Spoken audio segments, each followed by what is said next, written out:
네, 하나님 말씀을 보겠습니다. 우리가 읽을 말씀은 사도행전 8장 1절부터 4절까지의 말씀입니다. 제가 말씀을 봉독하겠습니다. 사울은 그가 죽임을 당함을 마땅히 여기더라. 그날에 예루살렘에 있는 교회에 큰 박해가 있어 사도 외에는 다 유대와 사마리아 모든 땅으로 흩어지니라. 경건한 사람들이 스데반을 장사하고 위하여 크게 울더라. 사울이 교회를 잔멸할세 각 집에 들어가 남녀를 끌어다가 옥에 넘기니라. 그 흩어진 사람들이 두루 다니며 복음의 말씀을 전할세. 오늘 여러분과 함께 나눌 말씀은 스데반이 죽은 후에 초대교회에 일어났던 큰 어려움, 교회의 고통에 대한 이야기를 살펴보면서 그것으로 끝이 아니라 그 속에서 놀라운 모습이 교회에 나타났던 것을 확인하면서 우리의 신앙을 다시 한번 점검하기를 원합니다. 스데반의 죽음 이후에 이 교회가, 예루살렘 초대교회가 어떠한 어려움을 당했느냐라는 것을 오늘 본문은 아주 간략하면서도 요약적으로 설명을 하고 있습니다. 그 고통을 우리가 들여다보면서 우리 시대의 교회가 맞이하고 있는 어려움과 한번 비교하면서 그 가운데서도 우리가 절대로 포기할 수 없는 신앙의 중요한 요소를 하나 짚어내기를 원합니다. 여러분, 오늘 우리가 교회의 고통을 이제 들여다볼 텐데 요즘 신앙생활이 어떠십니까? 여러분들의 삶의 모습이 어떠십니까? 남모를 고통에 혹시 신음하고 있는 것은 아니신지요? 우리가 교회에 모여서 예배를 드리지 못함으로 인해서 각자의 삶에 어떠한 일이 일어나고 있는지 잘 알 수가 없습니다. 남과 공유할 수 없는, 함께 할 수 없는 고통을 누군가는 겪고 있을지도 모릅니다. 이 고통이라는 것이 공유가 안 되는 성격을 갖고 있어요. 매우 개인적이고 또한 매우 체험적이라는 특징이 있습니다. 간단한 예로 우리 내 자신 손톱에 박혀 있는, 손톱 밑에 박혀 있는 가시, 이 고통과 남의 그 손톱에 있는 고통을 비교해 보면 우리는 금방 눈치챌 수가 있습니다. 남이 당하는 고통은 이성적으로는 알 수 있지만 체험적으로는 잘 모릅니다. 그러니까 내가 당하는 고통은 이성을 떠나서 온몸으로 체감하기 때문에 그 고통은 실제적이죠.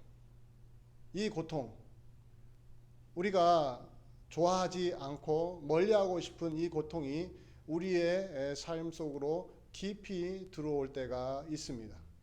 과연 이런 상황에 직면하게 되면 우리는 어떻게 그것을 방어해 낼지에 대해서 깊이 고민하게 되어 있죠. 제가 목회하면서 가장 중점적으로 중심을 두고 하는 사역이 위로의 사역입니다. 목회는 곧 위로의 사역이라고 말할 수가 있습니다.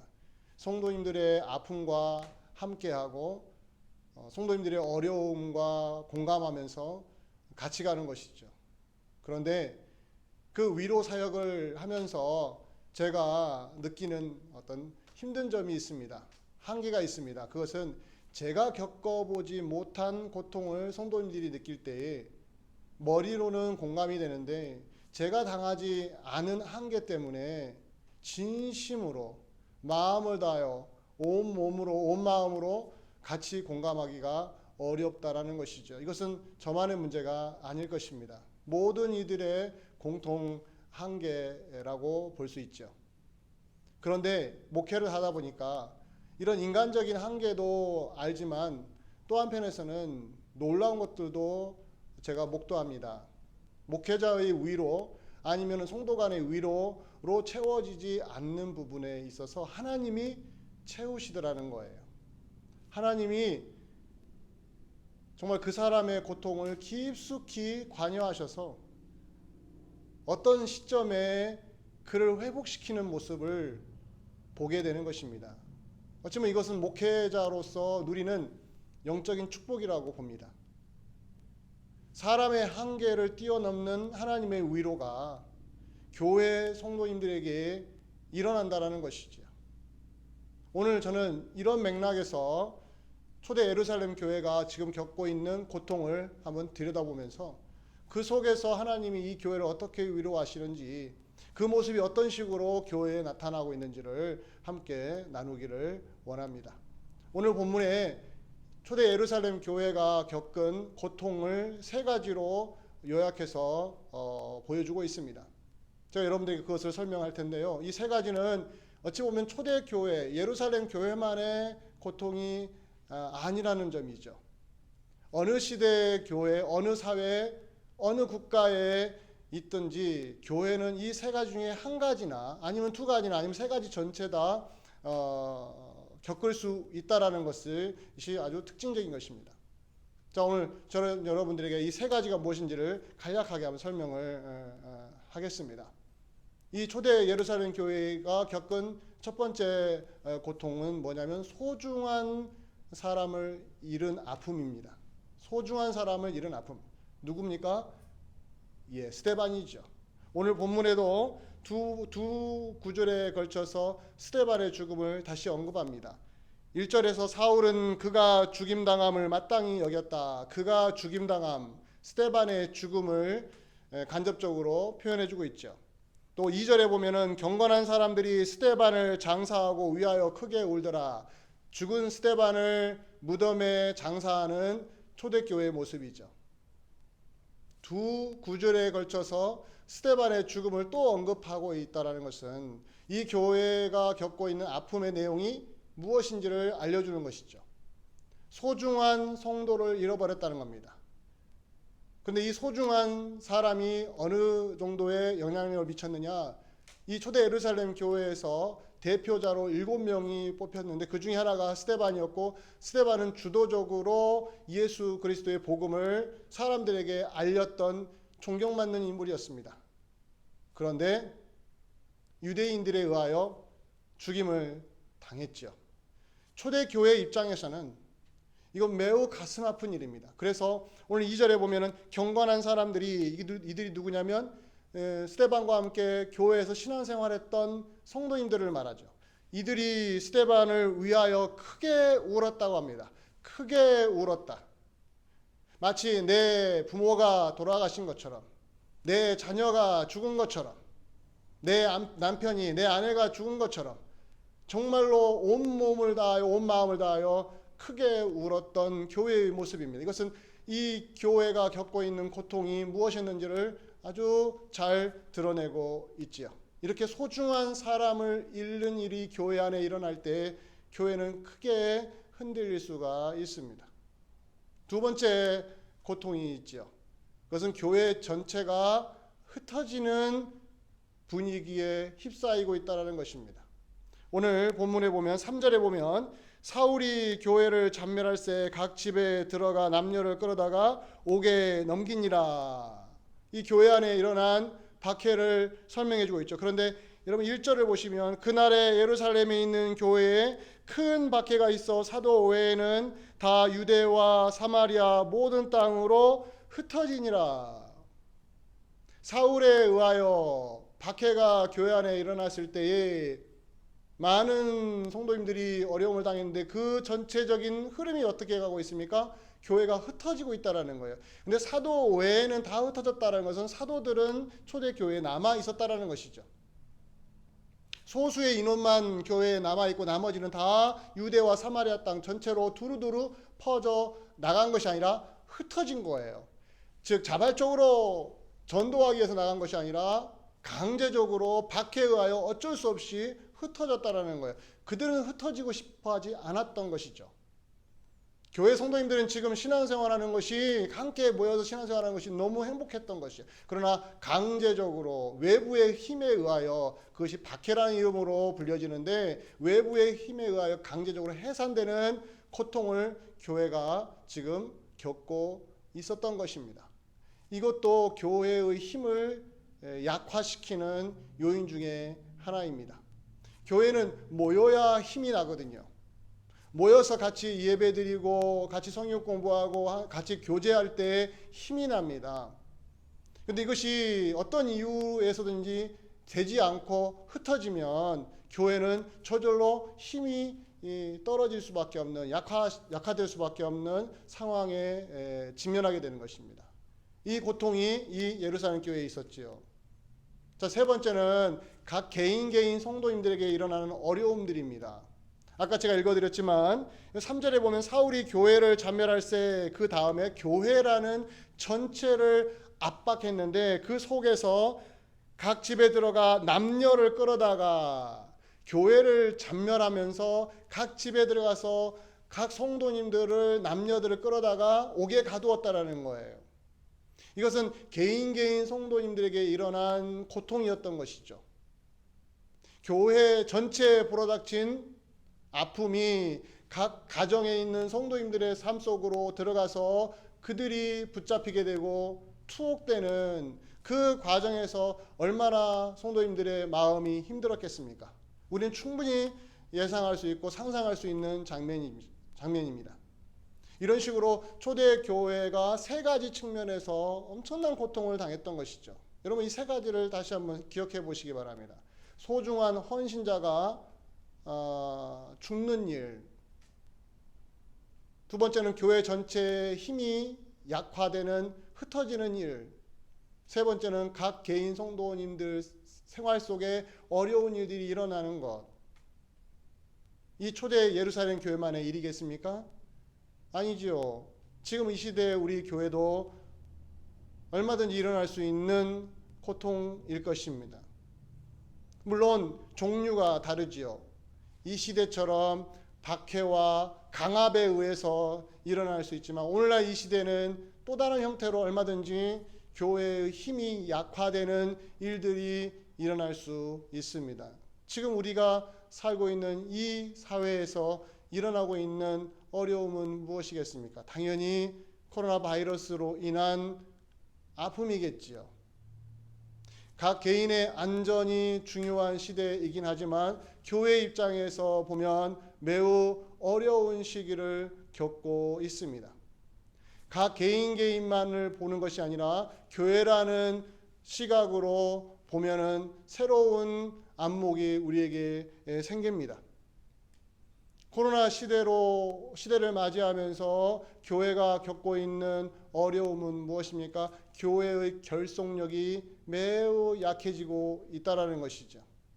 일단 모이지를 못하니까, 함께 얼굴을 맞대고 있지를 못하니까 자연스럽게 몸이 멀어지면 마음이 멀어지듯이 우리 속에 있는, 우리 사이에 있는 이 결속력의 끈이 점점 약해질 수 있다라는 것입니다. 이것을 방지하기 위해서 교회마다 여러 가지의 힘을 쓰지만 같이 모이지 못하니까, 함께 예배드리지 못하니까 아무리 노력을 해도 그 부분을 채울 수가 없습니다. 그렇다고 해서 우리가 같이 모여서 예배 드리는 것이 옳은 것인가? 그것도 매우 위험한 상황을 맞이할 수가 있습니다. 감염에 대한 위험. 따라서 이 시대가 얼마나 지속될지 모르지만 그 속에서 우리의 신앙이 약해지지 않기 위하여, 교회의 결속력이 약화되지 않기 위하여 우리는 많은 노력을 서로가 해야 한다는 것입니다. 한두 사람의 노력만으로는 되지 않습니다. 각자가 해야 할 일이 있습니다. 그것을 찾아서 개인의 안전을 지키면서도 서로에 대한 관심을 기울인다면 이 위기를 우리는 극복할 수가 있습니다. 교회는 이런 식으로 어느 시대에나 항상 평안한 것 같은데 그렇지 않습니다. 교회의 어려움은 언제든지 존재할 수가 있는 것이지요. 아무리 문화가 발달하고 최첨단을 걷는 사회일지라도 교회는 영적인 싸움이 일어나는 곳이기 때문에, 또 우리 신앙인들도 마찬가지입니다.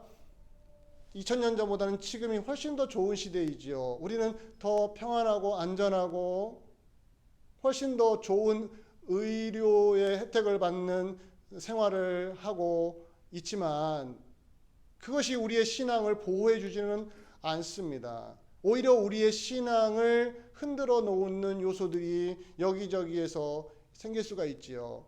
그랬을 때 우리가 정신을 바짝 차려야 합니다. 오늘 그 이야기를 계속 이어가려고 합니다.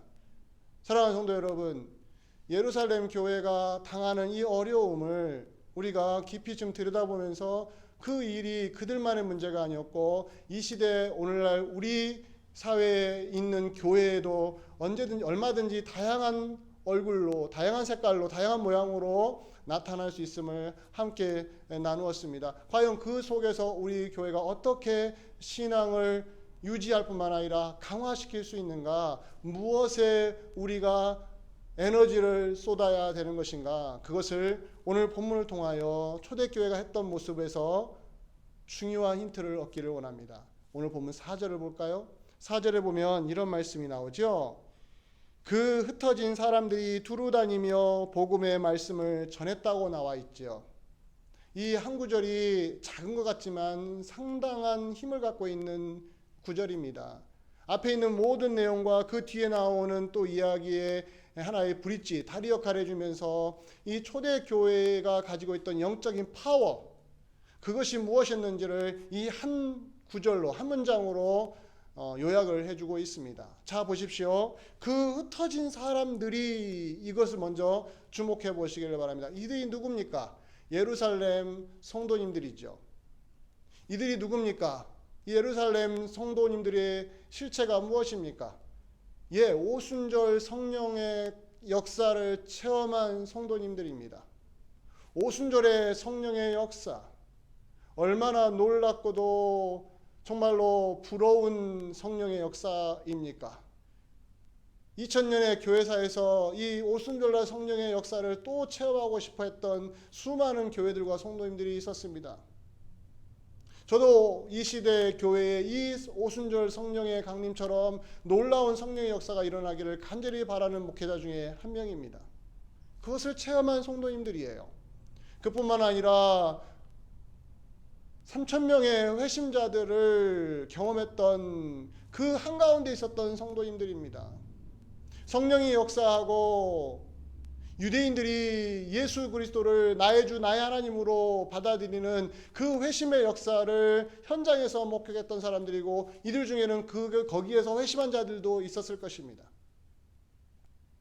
그뿐만 아니라 교회가 하나님의 백성인 교회, 하나님이 교회를 어떻게 지켜주시는지 이것을 이 예루살렘 교회 성도님들은 또한 지켜보고 있었습니다.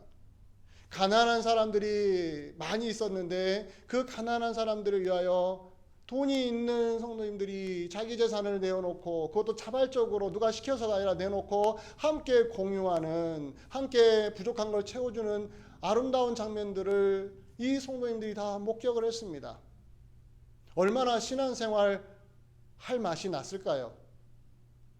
아마 신이 났을 거예요. 함께 모여서 주님을 예배하고 교제 나누고 필요한 것들을 채워주는 그 아름다운 장면을 성도님들은 몸소 체험했기 때문에 그 행복감과 그 충만함은 비교할 수가 없지요. 신앙생활 이렇게 한다면 교회는 정말로 계속 부흥할 것입니다. 그런데 바로 그 사람들이 지금 어떤 위치에 있어요? 흩어지고 있습니다. 흩어진 사람들이 되고 있습니다. 같이 모이기를 힘썼고 기도하기를 힘썼고 같이 나누어 주기를 힘썼고 성도 간의 교제가 아름답게 이루어졌던 이 모이는 힘을 체험했던 이들이 지금은 흩어지고 있다는 거예요. 얼마나 가슴이 아픕니까? 흩어지고 싶지 않지만 흩어지고 있습니다. 여러 가지 이유로 교회에 모이지 못하고 이제 여기저기로 흩어져야 되는 상황에 있습니다. 얼마나 낙심되겠습니까? 저는 여기에서 이 흩어지는 사람들의 감정 상태가 무엇일까를 한번 묵상해 봤습니다. 아마 상실감일 것이라는 생각을 했습니다. 상실감. 상실된다는 게 뭡니까? 아주 소중한 것을 지키고 싶었는데 지키지 못하고 이것을 잃어버렸을 때 상실감이죠. 작은 것을 잃어버리는 것과 정말로 내 인생과 바꿀 만큼 중요한 것을 잃어버렸을 때 그 상실감은 비교할 수가 없지요. 이 성도님들에게는 흩어지고 싶지 않았습니다. 교회에 모여서 성도 간에 교제 나누며 함께 찬양하며 서로에게 힘을 불어넣어주는 이 모임을 너무너무 사랑했습니다. 그런데 그렇게 할 수가 없게 되었습니다. 그 상실감. 우리가 일반적으로 생각해도 상실감에 사람이 사로잡히면 의욕이 떨어집니다. 뭔가 하고 싶지 않게 됩니다. 뭔가 하자고 해도 동기부여가 안 됩니다. 왜? 이미 상실감에 빠졌기 때문에. 이 초대 교회가 지금 흩어지고 있어요. 그 안에는 보이지 않는 감정의 변화가 있을 수 있지요. 상실감이라는, 더 이상 내가 주를 위하여 사는 것이 무슨 의미가 있을까? 이렇게 주님을 위하여 같이 모여서 예배드리고 같이 찬양하고 힘을 내는데 이것이 하나님이 보호해주지 않으셔서 지금 흩어지고 있잖아요. 하나님이 더 보호해주시고 더 강하게 교회를 부흥시켜 주셔야 되는데 교회가 잘못한 것도 없는데 흩어지고 있잖아요. 지금 코로나 시대에 교회가 잘못해서 흩어지고 있나요? 아니지요. 마치 그것처럼 교회는 잘못한 거 없는데 흩어지고 있어요. 힘이 빠지죠. 왜 이런 일이 일어나야 되는가? 왜? 아무리 생각해도 답답한 마음만 있게 되는 겁니다. 이것이 바로 상실감에 사로잡히면 사람이 느끼는 감정 상태이죠. 충분히 이 교회는 흩어지면서 모든 걸 포기할 수 있었습니다. 전에 자기들이 체험했던 신앙들은 하나의 신기루였는가 보다. 사막에서 신기루를 보듯이 하나의 신기루였는가 보다. 그냥 한 번에 체험이었는가 보다. 이런 식으로 치부하고 우리는 더 이상 이런 신앙생활 못하겠다. 그래서 자포자기할 수 있는 상황에 놓여 있습니다. 흩어진 사람들의 감정 상태를 읽어보시기 바랍니다. 그 앞에 있는 내용과 비교해 보십시오. 얼마든지 그런 감정에 빠질 수 있는데 이 교회가 나타내고 있는 모습은 4절에 보면 그 사람들이 두루 다니며 무엇을 했어요? 복음을 전했다고 말해주고 있어요. 여러분, 여기서 우리가 놓치지 말아야 될 것이 있습니다. 고통 가운데 상실감에 빠질 수 있는 가운데 과거에 그렇게 뜨겁게 신앙생활을 했지만은 지금은 남는 것이 없는, 오히려 도망자가 되고 피해 다녀야 되고 참 비참한 신세가 되어버린 이런 상황에서도 이 교회가 놓치지 않고 있는 열정을 보시기를 바랍니다. 복음의 열정이 이들 안에 그대로 살아있음을 우리가 놓치면 안 됩니다. 제가 오늘 말씀을 묵상하면서 발견했던 진리가 이것이었습니다. 복음 열정이 이 교회 안에서는 조금도 줄어들지 않았다는 거예요. 제가 앞에서 설명해 드렸듯이 얼마든지 이제는 신앙생활 해봤자 별 의미가 없구나, 그렇게 뜨겁게 신앙생활 했는데 남은 것이 없구나, 환경은 나빠지고 신앙생활을 더 잘할 수 있도록 하나님이 보호해 주셔야 되는데 그 사울, 교회를 박해하는 사울 하나 막아주지 않으셔가지고 이렇게 사람들이 감옥에 갇히게 되고 온갖 모욕을 당하게 되고 심지어는 스데반이 죽음까지 당해야 되는 이런 말도 안 되는 상황을 어떻게 우리 감당할 수 있겠느냐라는 그런 상실감. 그런데 그것을 전혀 느끼지 못하게 만드는 이들의 모습, 무엇이 있었습니까? 복음 열정. 복음 열정. 여러분, 이 본문을 단순히 전도했다라고만 보지 마시길 바랍니다. 두루 다니면서 복음을 전했으니까 전도했구나, 오늘날 코로나 시대도 우리가 전도하자, 이런 정도가 아닙니다. 전도라는 행위 이전에 이들 마음속을 지배하고 있는 것을 보셔야 한다는 거예요. 무엇이었습니까? 복음에 대한 열정이었어요. 이 복음이 무엇입니까? 예수님의 이야기입니다. 예수님이 고난받으시고 죽으시고 부활하신 사복음서가 그렇게도 강조하고 구약이 그렇게도 예언했던 우리 주 예수 그리스도, 그런데 스데반이 죽는 순간에 보았던 하나님 보좌에 우편에 서 계신 우리 주 예수 그리스도, 부활하셔서 승천하셔서 지금도 우리를 보고 계시는 그 예수 그리스도에 대한 열정이 이 흩어지는 사람들 마음속에 그대로 살아 있었다라는 것이죠. 와, 저는 이 본문을 묵상하면서 제 가슴이 떨렸습니다. 그 무엇도 복음의 열정을 끄지 못하고 있는 이 모습에서 저는 감동을 받았습니다. 이것이 교회의 파워구나. 교회가 어떤 어려움 속에서도 힘을 내는 그 실체가 뭐냐? 복음에 대한 열정이 식지 않는 거예요. 그 무엇도 복음의 열정을 끄지 않는 것입니다. 이 교회를 보십시오. 두루 다니면서 얼마든지 상심할 수 있는 상황임에 불구하고 더욱더 힘을 내고 예수님의 이야기를 사람들에게 말할 수 있는 이 에너지, 여러분, 그 일을 실제적으로 가장 강력히 증거했던 사람이 바울이었습니다. 오늘 본문에서 사울이 곧 바울인데 스데반을 죽음에 몰아넣었던 인물이고 교회를 찬멸했던 그 사울이 뒤에 가보면 복음 열정에 사로잡혀서 그 복음을 위하여 자기 인생을 다 던진 모습이 나오지 않습니까? 이 얼마나 놀라운 반전입니까? 왜요? 사울이 그렇게 박해하면서도 복음 열정에 사로잡혀 있는 이 교회 성도님들을 머릿속으로는 기억하고 있었기 때문이죠. 그리고 자기가 변화가 돼가지고 자기가 부활하신 예수님을 만나고 나서 그것이 떠올랐지 않겠습니까? 그러면서 자기 속에 하나님이 복음의 불을 넣어주신 것을 보고 그것을 위하여 자기의 모든 걸 던지지 않았습니까? 사도행전 28장 마지막 장을 장식하는 내용이 뭡니까? 로마로 가서, 그러나 그 로마에 갔는데 자유를 잃어버리고 집에 구금되는, 2년 동안 구금되는 불행을 맛보지 않았습니까? 그런데 놀랍게도 하나님은 구금되어 있는 바울을 찾아가는 사람들을 보내주셨습니다. 그리고 그들에게 바울은 놀라운 예수 그리스도의 이야기를 해주고 있습니다. 이렇게 나와 있습니다. 사도행전 28장 30절과 31절 제가 말씀을 인용하기를 원합니다.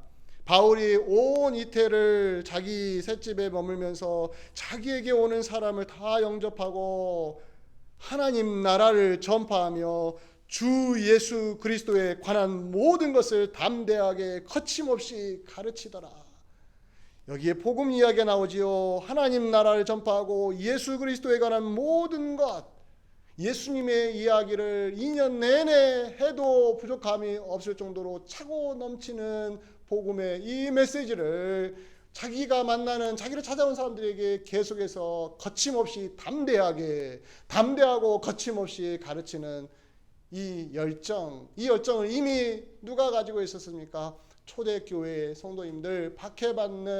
박해받으니까 쫓겨나야 되고 힘도 없고 나약하고 저항도 하지 못하고 감옥에 가두면 갇혀야 되고,